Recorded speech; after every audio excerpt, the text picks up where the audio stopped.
My boyfriend gave me an ultimatum, him or my great-grandmother's ancient suitcase. Little did I know that dusty relic held the key to a forgotten French castle, a generations-old betrayal, and a future I could never have imagined. The argument started, as most of our arguments did, over something small, something that represented the gaping chasm between the world I came from and the world my boyfriend, Alex, was so desperate to inhabit. This time, it was my great-grandmother's suitcase. It sat on our pristine, minimalist bedspread like a time traveler, its dark brown leather scuffed with the ghosts of 100 journeys, its brass latches tarnished to a warm, dull gold. It was beautiful, in my opinion, a relic of a more elegant time. To Alex, it was just junk. "You are not seriously taking that," he said, the words dripping with a familiar, weary condescension.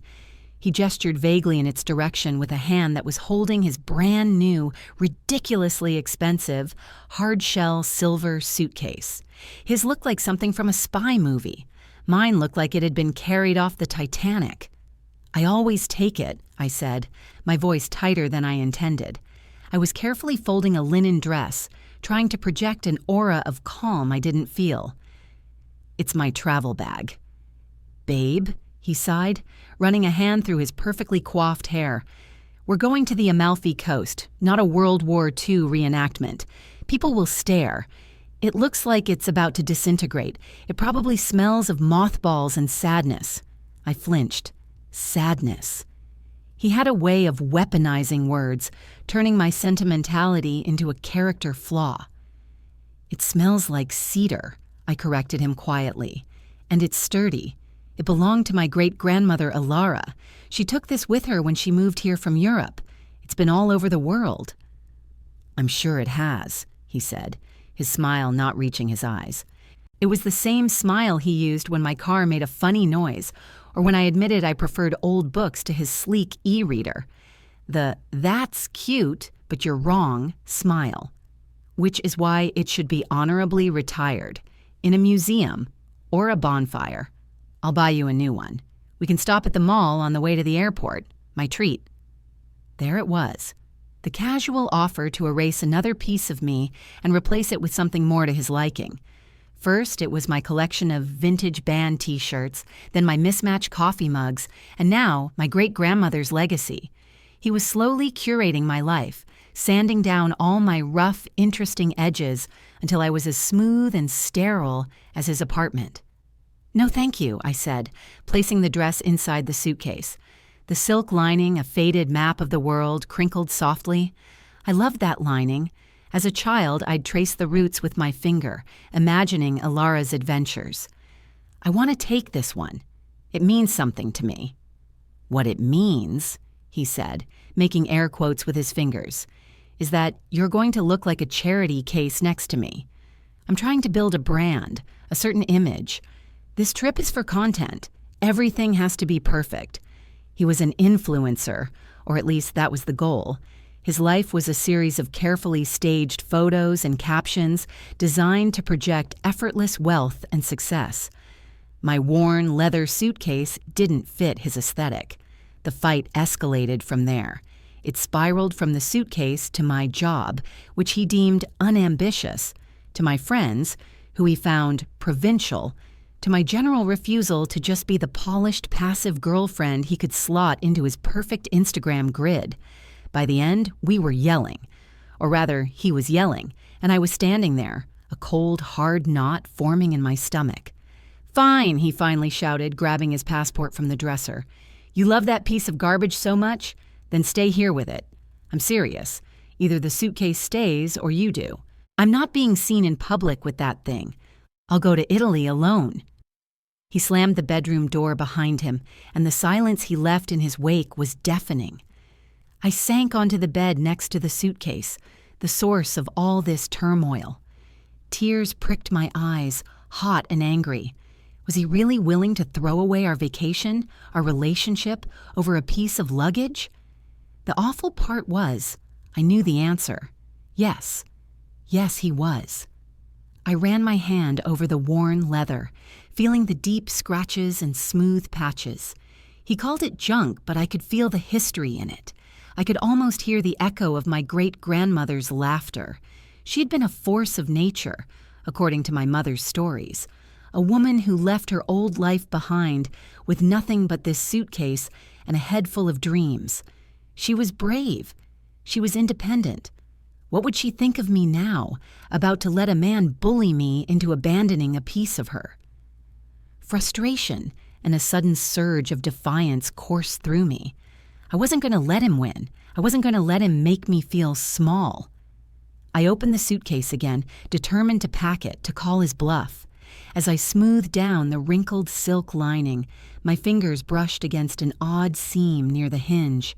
It felt thick, rigid, almost like there was cardboard tucked inside. I'd never noticed it before. Curiosity piqued. I picked at the stitching with my fingernail. It was old and brittle, and a single thread came loose. I pulled gently, and a whole section of the lining began to part from the suitcase wall. My heart sank. Great. Now I was actually breaking it. Alex's mocking voice rang in my ears. It's about to disintegrate. But as the fabric peeled back, I saw it wasn't the wooden frame of the case underneath. It was a false bottom. Tucked neatly into a shallow, hidden compartment was a large manila envelope, yellowed with age. It felt impossibly heavy in my hands. My breath caught in my throat. The envelope wasn't sealed with glue, but with a dollop of dark red wax. Pressed into the wax was a crest I'd never seen before, an intricate carving of a raven holding a key in its beak. My hands trembled as I carefully broke the seal. The wax crumbled, releasing a faint, dusty scent of old paper and something else. Something like dried herbs. Inside wasn't a stack of letters, as I had expected. It was a single, thick, vellum document folded several times. The writing was in an elegant, looping script. The ink faded from black to a soft brown. At the very top, in bold, formal lettering, were the words, "The Last Will and Testament of Baroness Alara Vance." Baroness? My great-grandmother? I scanned the page, my eyes catching on phrases that made no sense, legal jargon mixed with unfamiliar names and places. And then I saw it. A line that made the air rush from my lungs, leaving me dizzy.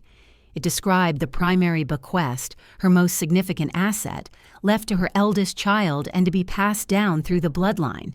It was left to me, her last living descendant. The document named the asset in clear, undeniable script, the estate, grounds, and all titles associated with the Chateau de Corbeau. He had given me an ultimatum, a choice between him and a piece of luggage. But I was no longer holding just a suitcase. I was holding the key to a castle. I sat there on the edge of the bed for what felt like an hour, the world narrowing to the delicate, brittle paper in my hands. Chateau de Corbeau, Castle of the Raven, Baroness Alara Vance. The words spun in my head, feeling like props from a movie, not pieces of my own family history. My great-grandmother, the woman I knew from faded photographs and stories of her incredible baking, was a baroness. It seemed impossible. We were not castle people. We were rent a 2-bedroom apartment people, drive a 10-year-old Honda people. My first impulse was that it had to be a joke, a fantasy my great-grandmother had constructed to cope with the hardship of immigrating, a beautifully crafted piece of fiction she'd hidden away. But the document felt too real. The vellum was heavy, the wax seal had been authentic, and the legal language, though archaic, seemed genuine. A frantic energy seized me. I scrambled for my laptop, my fingers fumbling on the keys as I typed Chateau de Corbeau into the search bar. The results were disappointing. A restaurant in Quebec, a brand of wine, a handful of modern houses with pretentious names. My heart sank. It was a fantasy, a beautiful, heartbreaking fantasy. Alex's voice echoed in my mind, mocking my sentimentality, my love for old things and lost causes.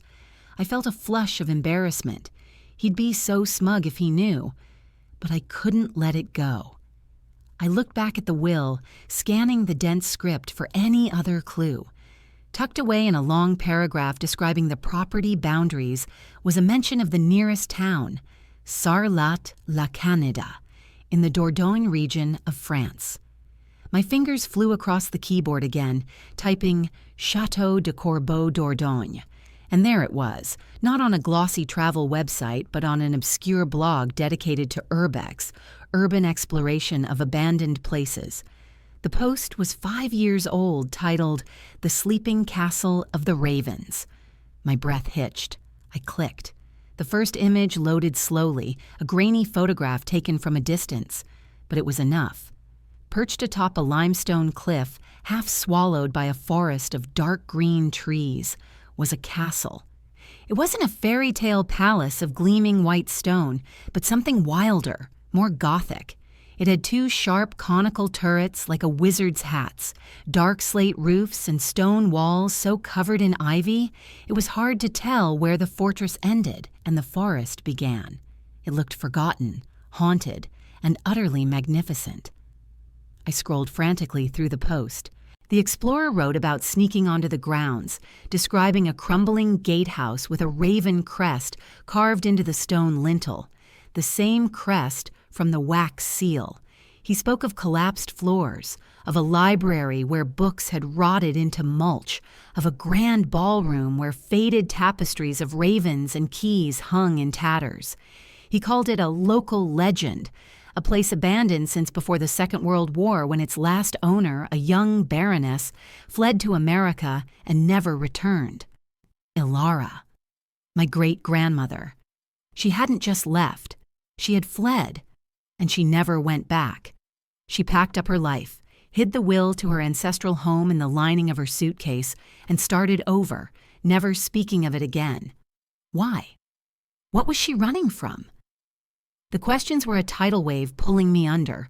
My phone buzzed on the bedspread, yanking me back to the present. It was a text from Alex. Boarding starts in 3 hours. Have you seen the light and ditched the relic? I'm 5 mins away. The casual arrogance of it, the complete lack of apology, was like a splash of cold water. Before, it would have stung. Now, it felt irrelevant. The room, the argument, the trip to the Amalfi Coast. It all seemed like a scene from someone else's life, a life I was no longer a part of. The key turned in the lock and Alex strode in, holding a small grease-stained paper bag. "Peace offering," he announced, dropping it on the dresser. "Your favorite cronuts." He looked at me, then at the still-open suitcase on the bed, and his face tightened. "Oh, come on, Amelia, don't be childish. Are you seriously going to let a piece of luggage ruin the best vacation of our lives?" I didn't answer. I slowly folded the ancient will, my hands moving with a strange new deliberation, and tucked it back into the manila envelope. I slipped the envelope back into its secret compartment and pressed the silk lining down, smoothing it over. The secret was safe again, nestled in the heart of the suitcase. My suitcase. "Look," he sighed, his patience clearly wearing thin. "I'm sorry, okay? I shouldn't have called it junk. It's a family heirloom, I get it. Now can we please just pack your things in a functional bag so we can go?" His apology was as hollow as his promises. He wasn't sorry for what he said. He was annoyed that I was inconveniencing him. I finally looked up at him, and I think he saw something different in my eyes because he faltered. The easy confidence in his posture stiffened. "You gave me an ultimatum," I said, my voice quiet but clear. It didn't tremble. "And I'm taking it back," he said quickly. "Let's just forget it." "No," I said, standing up. "I think we should stick to it. You were very clear. Either the suitcase stays or I do." I reached down and clicked the 2 tarnished brass latches shut.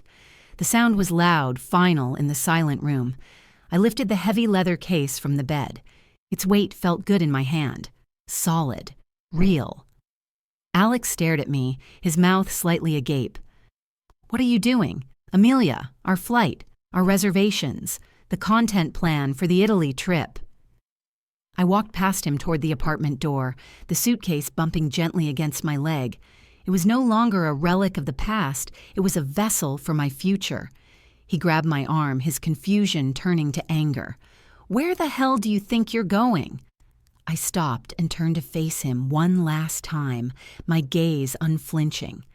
I thought of the crumbling castle, of the brave woman who had fled it, and of the secret she had carried across an ocean. His grip on my arm felt weak, insignificant. "You told me to choose," I said. "I'm choosing the suitcase." The look on Alex's face was a masterpiece of disbelief. It shifted from anger to confusion, then settled on a kind of wounded bewilderment, as if I'd just started speaking in a language he couldn't comprehend. He wasn't used to being defied. He was used to getting his way, to his world conforming to his meticulously curated vision. I and my great-grandmother's suitcase were a glitch in his perfect code. "You're choosing a suitcase. Over me? Over Italy?" He said the words slowly, as if testing their absurdity on his tongue. "That's insane, Amelia. You're throwing everything away over a stupid, sentimental piece of junk." "It's not junk," I said, my voice steady. The knot of anxiety that usually twisted in my stomach during our fights was gone. In its place was a strange, thrilling calm. And I'm not throwing anything away, I'm just changing my travel plans. I pulled my arm from his grasp. His hand fell away, limp. He was so stunned he didn't even try to stop me as I walked out of the bedroom, out of the apartment, and into the hallway, pulling the heavy leather case behind me. The apartment door clicked shut behind me, another final, satisfying sound. I didn't look back. The next few hours were a blur of frantic, decisive action. I called a taxi, directing it not to the airport, but to my mother's house across town. My phone buzzed incessantly in my pocket, a relentless stream of texts and missed calls from Alex. I ignored them all. Each notification I swiped away felt like cutting another thread that had tied me to a life that wasn't really mine. My mother was bewildered when I showed up on her doorstep, suitcase in hand, but she took one look at my face and ushered me inside without a word. She made tea, and as the fragrant steam rose between us in her cozy, cluttered kitchen, I told her everything. The fight, the ultimatum, Alex's obsession with appearances. But I didn't tell her about the will. Not yet. The secret of the chateau felt too new, too fragile, too overwhelmingly mine to share. It needed to be real to me before I could make it real for anyone else. "Oh, honey," she said, her expression a mixture of sadness and relief. "I never liked him. He was like a beautiful piece of furniture that you were afraid to actually sit on." It was the perfect description. That night, for the first time in years, I slept in my childhood bedroom. It was smaller than I remembered, filled with ghosts of the person I used to be. But as I lay in the dark, the suitcase standing like a sentinel at the foot of my bed, I didn't feel like I was retreating into the past. I felt like I was finally launching into the future. The next morning, I woke with a singular purpose. I spent the day on my laptop at my mother's kitchen table, fueled by coffee and a sense of giddy determination. I booked a one-way ticket to Bordeaux, the closest major airport to the Dordogne region. I drained my savings account, the money I'd been putting aside for a down payment on a house with Alex, and transferred it into my personal account. It wasn't a fortune, but it was enough. Enough for a start. My research into the Château de Corbeau continued. The more I dug, the more I found. I found a local historical society's website with a short entry on the Vance family, who had held the land since the 16th century. They were known for being reclusive, eccentric, with a family crest of a raven holding a key. The entry ended abruptly in the late 1930s, simply stating the family line had ceased. They thought my great-grandmother was gone, that the line was broken. They didn't know about me. I also found tax records. The property was listed as abandoned, but the taxes, surprisingly, had been paid. A small, nominal amount every year, automatically debited from a trust account set up decades ago at a bank in Geneva. My great-grandmother, a baroness in hiding, had been quietly ensuring her ancestral home wouldn't be seized by the state. She had preserved it, waiting. For what? For whom? For me. 3 days later, I was on a plane, soaring over the Atlantic. The suitcase was nestled safely in the overhead bin. Each mile that passed felt like a victory. I landed in Bordeaux in a daze of jet lag and exhilaration. I rented a small, beat-up Citroën that felt more authentic to this adventure than any luxury car Alex would have chosen, and started the 3-hour drive east into the heart of the French countryside. The landscape changed from city sprawl to rolling vineyards, then to dense forests and winding rivers. I drove through medieval villages with honey-colored stone houses and narrow cobblestone streets. It was all so impossibly beautiful, so much more real and vibrant than the curated beaches of the Amalfi Coast would have been. Finding Sarlat-la-Canéda was easy enough. Finding the chateau was harder. The locals I asked at a small cafe either gave me blank stares or a nervous shake of the head. "Le Château de Corbeau," one elderly man repeated, his eyes wide. "The Castle of the Crows. It is a place of shadows. Unlucky." He gave me vague directions, pointing down a series of ever smaller country roads that eventually dissolved into a dirt track. The forest pressed in on both sides, ancient oak and chestnut trees forming a canopy that blocked out the afternoon sun. The air grew cooler, smelling of damp earth and moss. My little car struggled over ruts and rocks until finally the track ended at a pair of immense wrought iron gates. They were rusted shut, choked with ivy, and chained with a thick, modern-looking padlock. And there, worked into the intricate scrollwork of the gates, were 2 ravens, their iron beaks holding a single stylized key. My heart hammered against my ribs. I was here. I got out of the car, my legs feeling unsteady. The silence was absolute, broken only by the chirping of unseen birds. The gates were impassable, but to the left, the old stone wall surrounding the property had crumbled in one section, leaving a gap just wide enough to squeeze through. I grabbed my backpack from the car, took a deep breath, and slipped through the opening. I was immediately plunged into a world that time had forgotten. The grounds were a wild, overgrown jungle. What might have once been a manicured lawn was now a meadow of waist-high grass and wildflowers. The driveway was almost invisible beneath a carpet of moss. I followed its faint outline, pushing through ferns and thorny bushes until the trees parted. And then I saw it. The photograph from the blog didn't do it justice.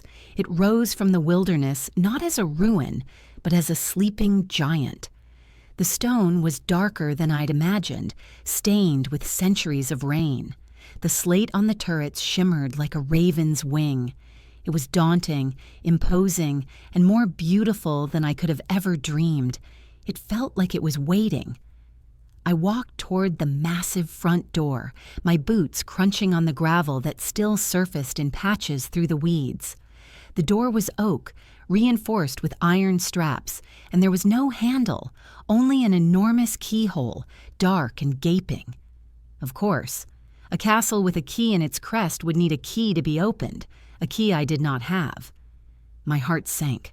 Had I come all this way just to be thwarted by a lock? I pushed on the door with all my might. It didn't budge. I ran my hands over the cold iron, a sense of despair creeping in. I had the will, the proof of ownership, but it was all useless if I couldn't even get inside. Defeated for the moment, I sat on the top step of the grand stone staircase leading to the door. I looked out over the overgrown grounds, a queen surveying her wild, untamable kingdom. As my eyes scanned the courtyard, I noticed something odd. Near a large, gnarled oak tree, the ground seemed disturbed. The grass was flattened in a rough circle, and several large stones were piled nearby as if they'd been recently moved. It looked like someone had been digging. A chill traced its way down my spine. The explorer's blog post was 5 years old. Who had been here since? I walked over to the spot, my steps cautious. A piece of canvas was thrown haphazardly over a mound of dark, freshly turned earth. Hesitantly, I pulled the canvas back. Underneath was a hole, about 3 feet deep, and at the bottom of the hole, nestled in the dirt, was something that wasn't a rock. It was the corner of a small, rotting wooden box, and lying next to it, glinting in a stray beam of sunlight, was a shovel. Someone had been here, and they had been here very, very recently. A wave of ice-cold adrenaline washed over me, sharpening the senses. The peaceful, forgotten silence of the chateau grounds was suddenly filled with a menacing hum. I was not alone. The fresh earth, the discarded shovel, it was evidence of a recent and deliberate intrusion. My romantic adventure had abruptly acquired a sinister edge. My first instinct was to run, to scramble back through the crumbling wall, jump in my rented Citroën, and drive until I found a brightly lit cafe full of people.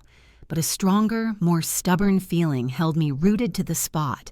This was my castle, my inheritance. I wasn't going to be scared away by some grave robber or squatter before I'd even set foot inside. I crouched down by the edge of the hole, my heart thudding a frantic rhythm against my ribs. The wooden box was small, maybe the size of a shoebox, and the wood was dark and waterlogged. It looked ancient. Whoever dug this up had clearly been searching for it. What could be so valuable that someone would know to dig for it here, in the shadow of an abandoned castle? My gaze flickered around the courtyard, scanning the silent, watching windows and the deep shadows pooling at the base of the walls. Nothing moved. The only sound was the rustle of leaves in a sudden breeze that whispered through the turrets. Taking a deep breath to steady my nerves, I reached into the hole. The dirt was cool and damp. My fingers closed around the box. It was surprisingly heavy. With a grunt, I heaved it up and out onto the grass. The lid was swollen shut, but the wood was so soft with decay that I was able to pry it open with my fingers. It came apart with a soft, splintering groan. The inside was lined with what looked like oilcloth, which had protected the contents from the worst of the moisture. There wasn't gold or jewels inside. There were letters, a thick bundle of them, tied with a faded blue ribbon, and nestled beside them was a small leather-bound journal. I untied the ribbon, my hands trembling slightly.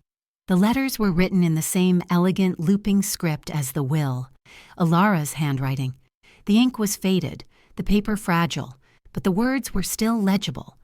They were love letters, passionate, desperate letters, written not to my great-grandfather, but to a man named Bastian. As I scanned the first few lines, a story began to unfold, a secret, forbidden romance.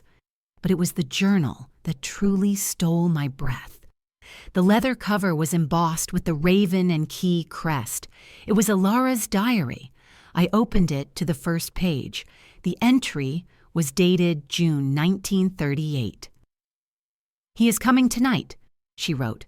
"Father would kill me if he knew. He would kill us both. But I cannot bear another day without seeing him. The world is growing dark, and Bastian is my only light." I flipped through the pages, devouring her words. She wrote of their secret meetings here on the grounds, of their plans to run away together. She wrote of her father, the Baron, a stern, cruel man obsessed with their family's pure bloodline. Bastian, it turned out, was the son of a local farmer, utterly unsuitable in the Baron's eyes. As I read on, the entries grew more frantic. The political situation in Europe was deteriorating. Her father was becoming more paranoid, more controlling. He had forbidden her from leaving the chateau. She was a prisoner in her own home. The final entry was dated August 10th, 1939, just weeks before the invasion of Poland and the start of the Second World War. "It is done. Father found my letters to Bastian, the things he said, the rage in his eyes. I have never been so afraid. He has locked me in my room. He told me Bastian was a traitor to his country and a poison to our family name, and that he would be dealt with." I don't know what that means, but I can hear shouting from the courtyard. Men I don't recognize. They are taking him away. Oh God, what have I done? I must get away from here. I cannot stay in this house of hate. I am packing my suitcase. There is a ship leaving from Le Havre. I will go to America. I will wait for Bastien there. He will find me. He must. The entry ended there. The rest of the journal was blank. She had fled, believing her lover had been taken away, but that he was alive. She had waited for him her whole life, in a new country, never knowing what had truly happened. She had died waiting. A profound sadness settled over me, a grief for a woman I'd never known, and for a love story that had been brutally cut short. This box, this buried time capsule of her heartbreak, was what she couldn't bear to take with her, but also couldn't bear to destroy. But who dug it up? The answer was chillingly obvious. Someone else knew the story. Someone else was looking for something. A loud crack echoed from the direction of the woods behind me. I jumped to my feet, my heart leaping into my throat. It was the sound of a heavy branch snapping under a foot. I wasn't imagining it. Someone was definitely there watching me.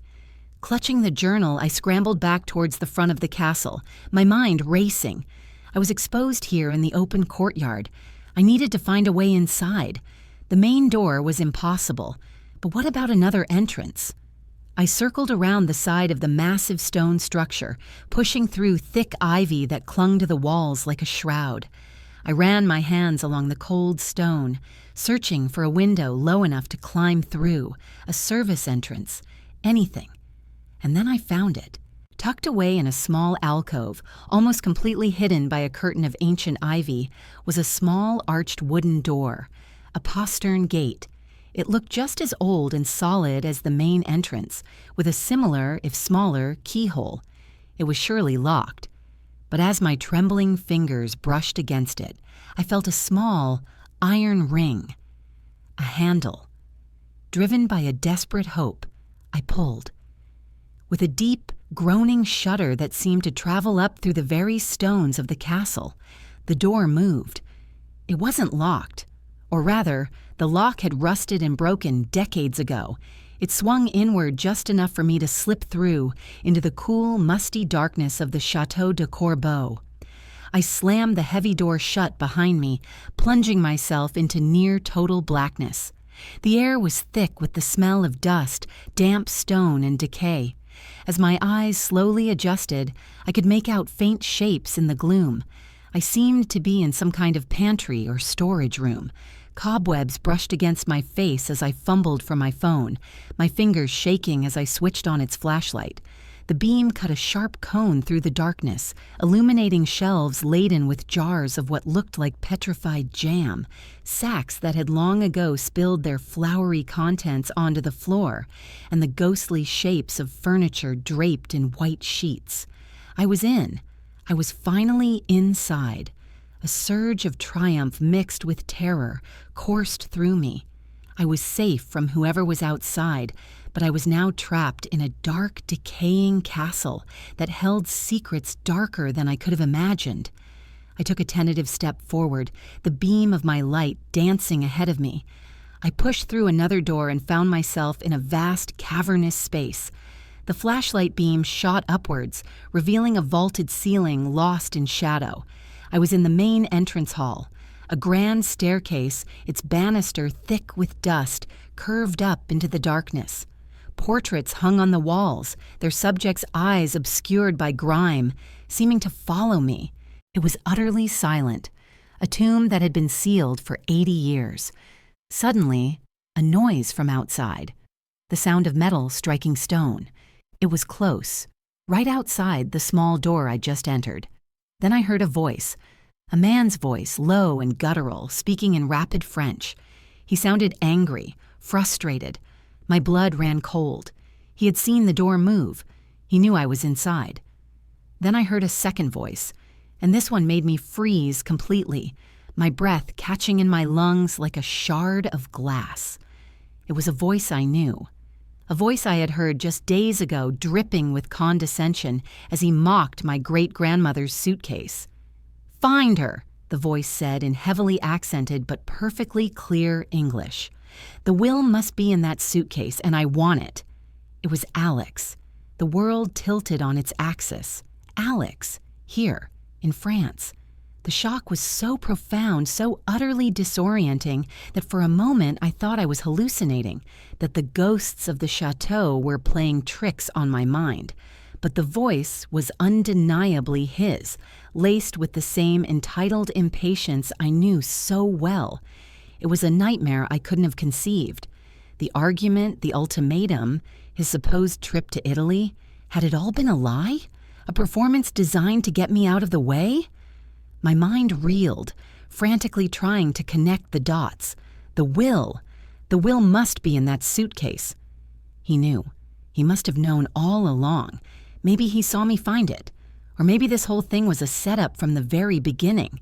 His sudden interest in my family, his dismissive attitude towards my heirlooms, was it all a ploy to see if I was hiding anything of value? The thought made my skin crawl. I had been sleeping next to a viper, completely oblivious to his venom. Heavy, scraping sounds came from outside the small door. The man was trying to pry it open. Panic surged through me, hot and sharp. I was trapped. I looked around the vast, dark entrance hall. My phone's flashlight beam felt pitifully small, a tiny spear of light in an ocean of blackness. The grand staircase offered the only escape route upwards. I had to move, to hide. I ran for the stairs, my footsteps echoing unnervingly in the dead silence. I took them two at a time, my hand sliding over the dusty, grimy banister. As I reached the first landing, I heard a loud crack from below, followed by the groan of tortured wood. They were getting in. The upper floor was a maze of hallways and closed doors. I pushed open the nearest one and stumbled into what must have been the grand ballroom. Moonlight filtered through towering arched windows, illuminating a scene of magnificent decay. The parquet floor was warped and buckled, and the silk wallpaper peeled away from the walls in long, curling strips. Ghosts of gilded furniture stood shrouded in white cloths, like a congregation of silent mourners. At the far end of the room, a series of French doors led out onto a stone balcony overlooking the rear of the chateau. A possible escape. I hurried across the room, my light dancing over the haunting scene. But as I reached the doors, my blood ran cold again. One of them was slightly ajar, swinging gently in the night breeze. Someone had been through here. Suddenly, a floorboard creaked behind me. I spun around, my heart hammering, and pointed my light towards the sound. Standing in the doorway, silhouetted against the dim light of the hallway, was a large, powerfully built man. He was holding a crowbar. It was the man from outside. He took a step towards me, his face a mask of grim determination. I backed away, my heel catching on a warped floorboard. I stumbled, my phone flying from my hand. It skittered across the floor, the beam of light spinning wildly before coming to rest, pointing at the ceiling, plunging the room back into a terrifying chiaroscuro of moonlight and shadow. "Don't be stupid, mademoiselle," the man grunted in French. "Give me the suitcase and no one gets hurt." Just then, Alex appeared in the doorway behind him, looking smug and triumphant. "There you are, Amelia. Really, you've caused quite enough trouble. Did you think you could just run off with my inheritance?" "Your inheritance?" I gasped, finding my voice. "This is my family's home." "Was," Alex corrected, stepping into the room. He looked absurdly out of place in his designer travel clothes, a pristine mockery in this house of authentic decay. "Funny story. My grandmother was from this region. Turns out the Vances and the Leclercs, that's my family, have a bit of a history. A blood feud, you could call it. Our families hated each other for generations. My great-grandfather worked for the Baron, your great-grandfather. He was loyal until the Baron had his son, Bastian, murdered." My blood turned to ice. Murdered. Not taken away. Murdered. Ilara had waited her whole life for a ghost. "The Baron framed him as a spy," Alex continued, savoring each word. "Had him shot. My family never forgot. We knew the Baroness fled, and we knew she must have had the will. For generations, my family has been searching for it, for her descendants. Imagine my surprise when I met a sweet, naive girl named Amelia, whose great-grandmother just happened to be Alara Vance. It was almost too perfect. It all clicked into place. Our chance meeting, his probing questions about my family, his obsession with getting rid of my old things. He had been hunting me. The whole relationship had been a lie.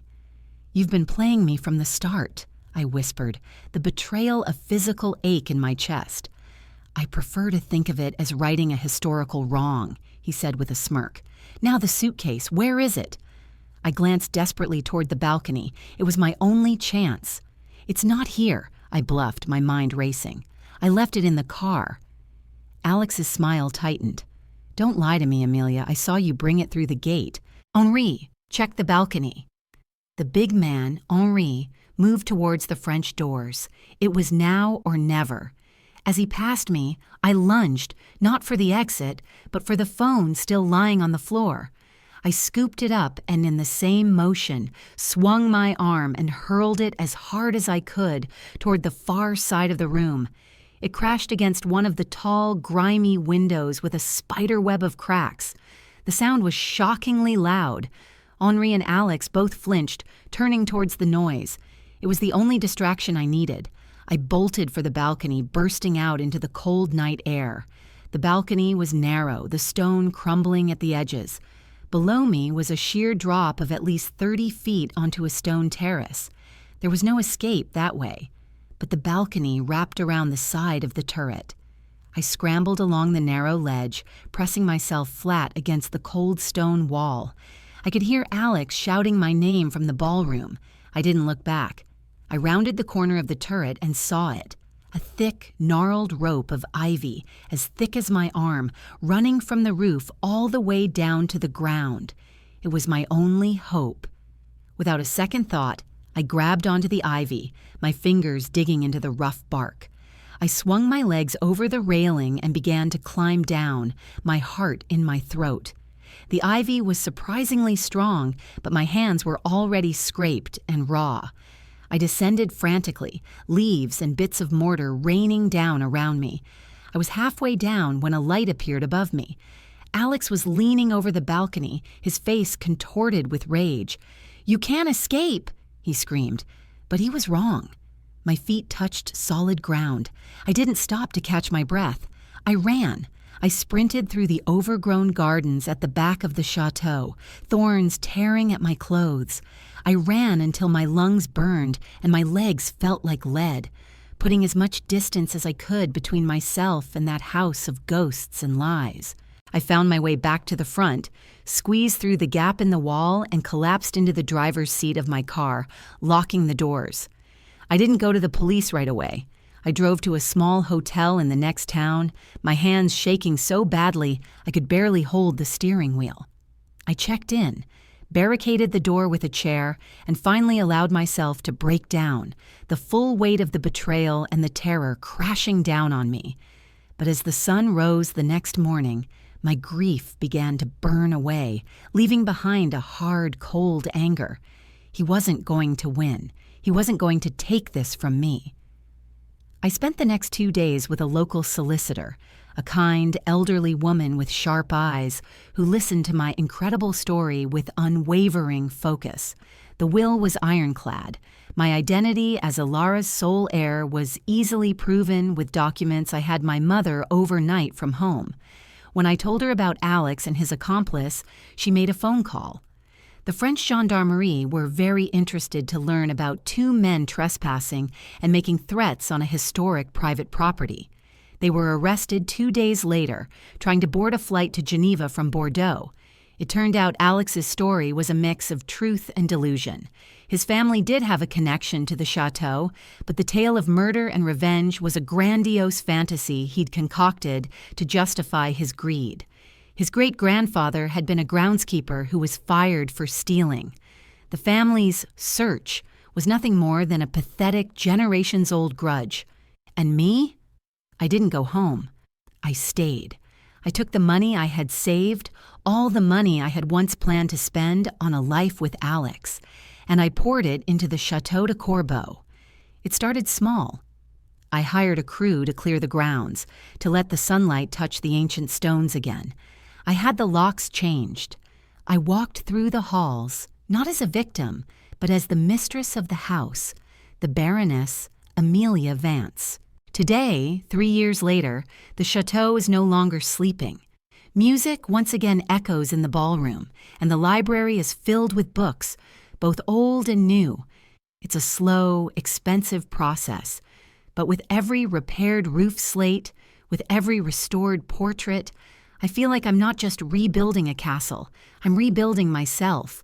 I found more than a will in that old suitcase. I found a history I never knew I had, a strength I never knew I possessed, and a future I could never have imagined.